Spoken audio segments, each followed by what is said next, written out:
بسم والصلاة والسلام على رسول اللہ وعلى آلہ واصحابہ اجمعین۔ پہلے ہم نے ایک بیان ریکارڈ کروایا تھا جس کا عنوان یہ تھا، کیا میاں بیوی کے درمیان ناچاکی کا حل صرف طلاق ہے؟ تو اس میں ہم نے یہ نظریہ پیش کیا تھا کہ اگر طلاق ناچاکی کے حل کے لیے جائز قرار دی گئی ہے تو پھر شریعت مطہرہ کبھی بھی میاں بیوی کے درمیان صلح کرانے کے طریقے بیان نہ کرتی، اور قرآن مجید میں سٹیپ بائی سٹیپ یہ بیان نہ کیا جاتا کہ پہلے نصیحت کرو، پھر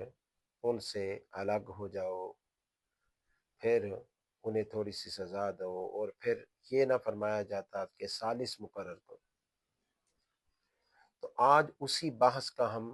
تتمہ کر رہے ہیں، تکمیل کر رہے ہیں اس کی، کہ شریعت مطہرہ نے ہر ایک کا حق بیان فرمایا ہے۔ شوہر کا بھی حق بیان کیا ہے اور بیوی کا حق بھی بیان کیا ہے۔ جیسے یہ ترمذی شریف میں حضرت ابو ہریرہ رضی اللہ تعالیٰ عنہ نبی کریم صلی اللہ علیہ وسلم سے روایت کرتے ہیں کہ آپ نے فرمایا، لو کنت آمر احدا ان یسجد لاحد لامرت المرأة ان تسجد لزوجها، کہ اگر میں کسی کو یہ حکم دیتا کہ وہ دوسرے کسی کو سجدہ کرے تو ضرور میں عورت کو حکم دیتا کہ وہ اپنے شوہر کو سجدہ کرے۔ یہ آقا علیہ السلام کا فرمان ہے۔ حد ہو گئی نا، شوہر کے حق کی، شوہر کے حق کی حد ہو گئی کہ آپ نے فرمایا میں اگر کسی کو مخلوق میں کسی کو حکم دیتا کہ وہ دوسرے کو سجدہ کرے تو عورت کو حکم دیتا کہ وہ اپنے شوہر کو سجدہ کرے۔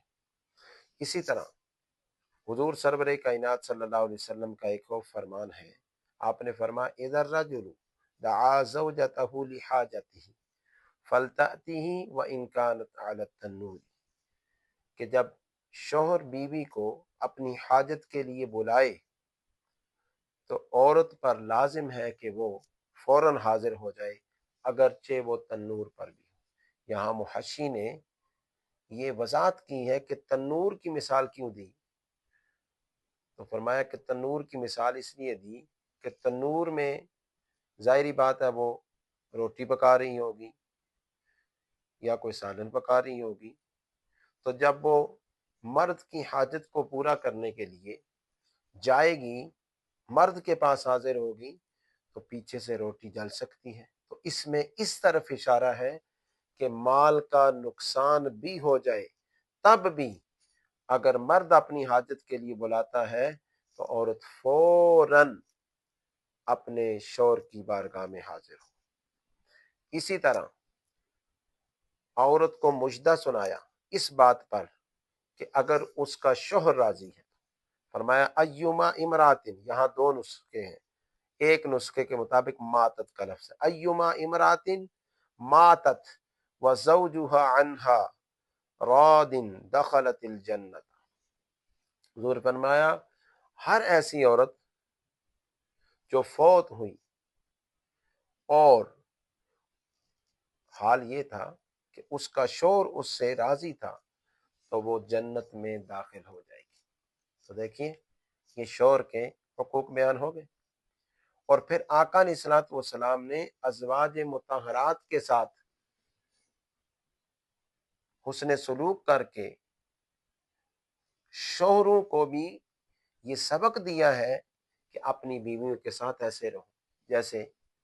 حضرت عمہ عائشہ الصدیقہ عفیفہ سے آقا علیہ الصلوۃ والسلام دوڑ کا مقابلہ کرتے تھے، کبھی آپ جیت جاتے کبھی وہ جیت جاتے۔ اور پھر اما عائشہ فرماتی ہیں ایک دفعہ میرے بھائی حضرت عبد الرحمن آقا علیہ السلام کے سامنے کھڑے تھے،